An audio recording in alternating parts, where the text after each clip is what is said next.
علیک کشف الضر عنکم ولا تحویلا اولئک الذین یدعون یبتغون الی ربہم الوسیلۃ ایہم اقرب ویرجون رحمتہ ویخافون عذابہ ان عذاب ربک کان محذورا وَإِن مِّن قَرْيَةٍ إِلَّا نَحْنُ مُهْلِكُوهَا قَبْلَ يَوْمِ الْقِيَامَةِ أَوْ مُعَذِّبُوهَا عَذَابًا شَدِيدًا كَانَ ذَلِكَ فِي الْكِتَابِ مَسْطُورًا وَمَا مَنَعَنَا أَن نُرْسِلَ بِالْآيَاتِ إِلَّا أَن كَذَّبَ بِهَا الْأَوَّلُونَ وَآتَيْنَا ثَمُودَ النَّاقَةَ مُبْصِرَةً فَظَلَمُوا بِهَا وَمَا نُرْسِلُ بِالْآيَاتِ إِلَّا تَخْوِيفًا صدق اللہ مولانا العظیم۔ سورہ بنی اسرائیل کے یہ چھٹے رکوع کی آیات ہے۔ اہل ایمان کو نصیحت کی جا رہی ہے۔ پچھلی آیات میں یہ بات آئی کہ نبی صلی اللہ علیہ وسلم میرے بندوں سے کہہ دو کہ وہ منہ سے وہ بات نکالا کریں جو اچھی بات اپنا ایک خاص مقام اور مرتبہ رکھتی ہے، اس میں ایک تاثیر ہوتی ہے، اس کا اپنا ایک اثر ہوتا ہے، اور پھر یہ کہ وہ اللہ کو پسند ہوتی ہے، اس کا ایک بڑا اجر ہوتا ہے۔ حالات بہرحال مشکل تھے، جن حالات میں یہ سورہ مبارکہ نازل ہوئی کہ نبی کریم صلی اللہ علیہ وسلم کے مکی دور کے آخری سال میں، جبکہ مخالفتیں اپنے عروج پر تھیں اور اہل ایمان مجبور تھے، وہ بدلہ نہیں لے سکتے تھے، ان کو روکا گیا تھا کہ صبر سے کام لیں۔ عقائد کی اصلاح ہو رہی تھی، آزمائشوں کے دور سے گزر رہے تھے، اور پھر ظاہر ہے کہ اس کے فوراً بعد ہجرت ہوئی، اور ہجرت کے دوسرے سال ہی میدان جنگ کا آغاز ہو گیا، یعنی پھر عملی جنگوں کا آغاز ہو گیا، اور پے در پے جنگیں ہوتی رہی۔ اور نبی کریم صلی اللہ علیہ وسلم کا جو مدنی دور ہے وہ سارا میدان جہاد کا دور ہے۔ 70 کے قریب جنگیں ہیں جو آپ صلی اللہ علیہ وسلم نے کسی میں خود آپ نے قیادت فرمائی، کسی میں اپنے کسی ساتھی کو علم دے کر بھیج دیا۔ تو بہرحال مشکل حالات قوموں پر ہمیشہ آتے رہے ہیں، یہ سب اللہ کی نظر میں ہے، اللہ سے پوشیدہ نہیں ہے کیفیت جو ہے۔ تو اسی حوالے سے آگے بات کی جا رہی ہے کہ قُلِ الَّذِينَ زَعَمْتُمْ مِن دُونِهِ، کہ اے نبی صلی اللہ علیہ وسلم یہ مخالفین جو اپنے جھوٹے وعدوں پر، جھوٹے معبودوں پر انحصار کیے ہوئے ہیں، ان منکرین حق سے کہہ دو کہ پکار لیں اپنی ان ہستیوں کو اللہ کے علاوہ جن کو انہوں نے اختیار کیا ہوا ہے کہ وہ ان کی مدد کریں، لیکن فلا یملکون کشف الضر عنکم، لیکن کوئی ایسا نہیں ہے جو ان سے ان کی تکلیف کو دور کر دے، ولا تحویلا، یا اسے بدل دے، اس کی حالت کو بدل دے۔ یہ اللہ ہی کو مقام اور مرتبہ ہے۔ اور ہوا بھی ایسا، مکہ میں ایک دفعہ ایسا قحط پڑا کہ لوگ مردار کھانے کو بھی تیار ہو گئے، اس طرح سے ہو گئے۔ پھر یہ نبی کریم صلی اللہ علیہ وسلم کی خدمت میں حاضر ہوئے کہ آپ اپنے رب سے دعا کریں ہم سے یہ کیفیت ٹل جائے۔ آپ صلی اللہ علیہ وسلم کی دعا سے وہ قحط ٹلا۔ تو ان کو توجہ دلائی جا رہی ہے کہ تم نے اللہ کے علاوہ جو دوسرے معبود اختیار کیے ہوئے ہیں، جن کی کوئی سند نہیں ہے، انہیں پکار دیکھو کہ وہ تمہاری کسی مشکل کو حل کر دیں یا اسے کسی اچھی حالت میں بدل دیں۔ اولئک الذین یبتغون الی ربہم الوسیلۃ، یہی وہ لوگ ہیں جو اپنے رب کی طرف پہنچنے کا وسیلہ تلاش کرتے ہیں، یعنی اہل ایمان جو ہیں وہ تو اللہ ہی پر بھروسہ رکھتے ہیں، حالات کیسے بھی سخت ہوں۔ ایہم اقرب ویرجون رحمتہ، اور جانتے ہیں کہ کون زیادہ قریب ہے ان کے، یعنی وہ ہستی جو شرک سے زیادہ قریب ہے، بھلا اس سے بھی زیادہ کوئی سننے والا ہے، اور وہ تو اپنے رب کی رحمت کے ہی طلبگار ہیں۔ اہل ایمان کی یہ خوبی ہے۔ دیکھیں وہ ہر مشکل میں اپنے رب کی طرف رجوع کرتا ہے، اپنے رب کو پکارتا ہے۔ وَيَخَافُونَ عَذَابَهُ، اور وہ اس کے عذاب سے بھی ڈرتے رہتے ہیں، یعنی اللہ سے رحمت کی امید بھی رکھتے ہیں اور اللہ کی طرف سے پکڑ کا خوف بھی انہیں ہوتا ہے، اس لیے اپنا رویہ درست رکھتے ہیں۔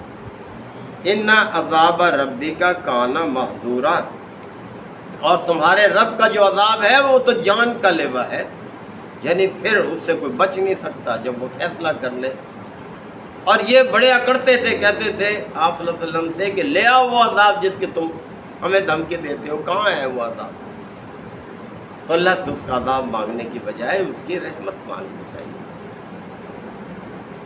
وَإِن مِّن قَرْيَةٍ إِلَّا نَحْنُ مُهْلِكُهَا، اور کوئی بستی ایسی نہیں رہی، یعنی جتنی بھی بستیاں گزری ہیں نبی صلی اللہ علیہ وسلم آپ سے پہلے، کہ ہم نے اسے قیامت سے پہلے ہلاک نہ کیا ہو، او معذبوها، یا اسے عذاب سے دوچار نہ کیا ہو، عذاباً شدیدہ، سخت عذاب، یعنی جن بستیوں نے بھی اللہ کی دعوت پہنچنے کے بعد اس سے منہ موڑا اور اس کو جھٹلایا، پیغمبروں کے درپے ہو گئے، ان کے قتل کے درپے ہو گئے، اہل ایمان کو انہوں نے ستایا، تو کتنی ہی بستیاں ہیں جن کو ہم نے ہلاک کیا، عذاب سے دوچار کیا، ان پر اللہ کی پکڑ آئی۔ لہذا تم اس صورتحال سے بچنے کی فکر کرو، اللہ کا قانون تو اٹل ہے، یعنی تم بھی پھر بچ نہیں سکو گے اس کے پکڑ سے جب وہ تم پر ہاتھ ڈالے گا۔ کان ذالک فی الکتاب مستورا، یہ تو نوشتہ تقدیر میں لکھی ہوئی ہے یہ بات، کہ جو قوم ناشکری پر اتر آئے گی، ظلم و زیادتی کو اختیار کرے گی، اللہ کی دعوت کی ناقدری کرے گی، رسولوں کو جھٹلائے گی اور ان کی کس طرح سے ان کی بے توقیری کرے گی، یعنی ان کے قتل کے بھی درپے ہو جائے گی، تو یہ بات تو اللہ نے اپنے نوشتہ میں لکھی ہوئی ہے کہ اس قوم کا انجام پھر دردناک ہوگا۔ وما منعنا ان نرسل بالآیات، اور ہمیں کسی چیز نے نہیں روک رکھا کہ ہم کو نشانی بھیجیں۔ اب یہ کہتے تھے کوئی ایسی نشانی لاؤ کہ جس کو ہم جھٹلا نہ سکیں، کوئی واضح نشانی ہو، پھر ہم ایمان لائیں گے، یعنی طرح طرح سے ہیلے بہانے کرتے تھے۔ تو اللہ تعالیٰ نے فرمایا ہمیں کوئی نشانی بھیجنے سے کسی چیز نے نہیں روک رکھا، مگر کیا ہے، الا ان کذب بها الاولون، کہ پہلوں نے بھی پھر نشانیوں کو جھٹلایا تھا، پھر دیکھیں ان کا انجام کیا ہوا۔ یعنی نشانی اس لیے نہیں مانگ رہے تھے کہ ایمان لائیں گے، بلکہ اپنی ضد پر قائم رہنے کے لیے ایسے تقاضے کر رہے تھے۔ تو فرمایا کہ اگر اللہ کی طرف سے ایسی کوئی نشانی نہیں آ رہی تو یہ نہ سمجھو کہ اللہ تعالیٰ عاجز ہے، اللہ بھیج نہیں سکتا نشانی، لیکن یہ ہے کہ اس کے بعد اگر ایمان نہ لائے تو پھر تم اپنے انجام کی فکر، کہ پھر تمہیں معاف نہیں کیا جائے گا، اب تو تمہیں مہلت مل رہی ہے، اپنے آپ کو سنبھال لو۔ وَآتَيْنَا ثَمُودَ النَّاقَةَ مُبْصِرَةً، دیکھ لو سمود، قوم سمود کو بھی ہم نے بڑی واضح نشانی دی تھی۔ آپ جانتے ہیں قوم سمود کی طرف حضرت صالح علیہ السلام بھیجے گئے تھے، قوم نے نشانی کا مطالبہ کیا تھا، اللہ تعالیٰ نے ایک اونٹنی واضح طور پر غیر معمولی انداز میں نشانی کے طور پر نازل کی، اور انہیں نصیحت کی گئی تھی کہ اس کو بری نیت سے ہاتھ نہ لگانا ورنہ اللہ کا عذاب آ جائے گا، بس یہ آخری چیز ہے۔ لیکن وہ اپنی فطرت سے باز نہ آئے، انہوں نے اس اونٹنی کو ہلاک کر ڈالا، تو دیکھو پھر کیا ہوا، وہ قوم سمود جو تھی وہ ہلاک کر دی گئی، صفحہ ہستی سے مٹا دی گئی۔ تو فرمایا جا رہا ہے کہ وَآتَيْنَا ثَمُودَ النَّاقَةَ مُبْصِرَةً، کہ ہم نے سمود کو بھی بڑے واضح اونٹنی عطا کی تھی، فَظَلَمُوا بِهَا، پس انہوں نے اس کے ساتھ ظلم کیا، یعنی اس کو ہلاک کر ڈالا اس اونٹنی کو۔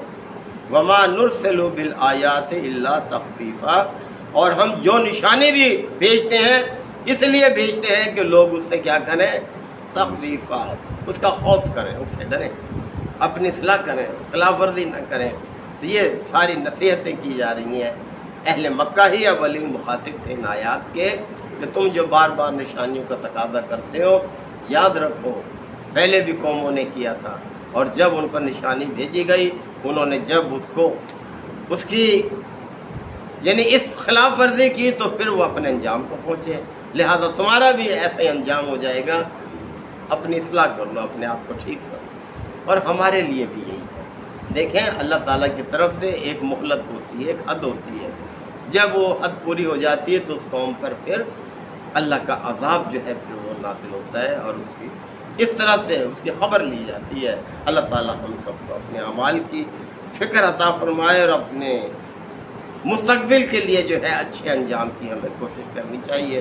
وآخر دعوانا الحمدللہ وکفی وسلام علی عبادہ الذین اصطفی ربنا آتنا فی الدنیا حسنہ وفی الآخرۃ حسنہ وقنا عذاب النار وادخلنا الجنۃ مع الابرار یا عزیز یا غفار یا رب العالمین. اللہم انک عفو کریم تحب العفو فاعف عنا. اللہم من احییتہ منا فاحیہ علی الاسلام ومن توفیتہ منا فتوفہ علی الایمان. اے پروردگار ان سیلاب کی تباہکاریوں سے ہماری حفاظت فرما. یا اللہ یقین یہ سب تیری ہی قدرت سے ہے. یا اللہ ان بارشوں سے ہماری حفاظت فرما، ان کے نقصانات سے ہمیں محفوظ فرما. جو لوگ بے گھر ہو گئے ہیں یا اللہ ان کی داد نصیب فرما.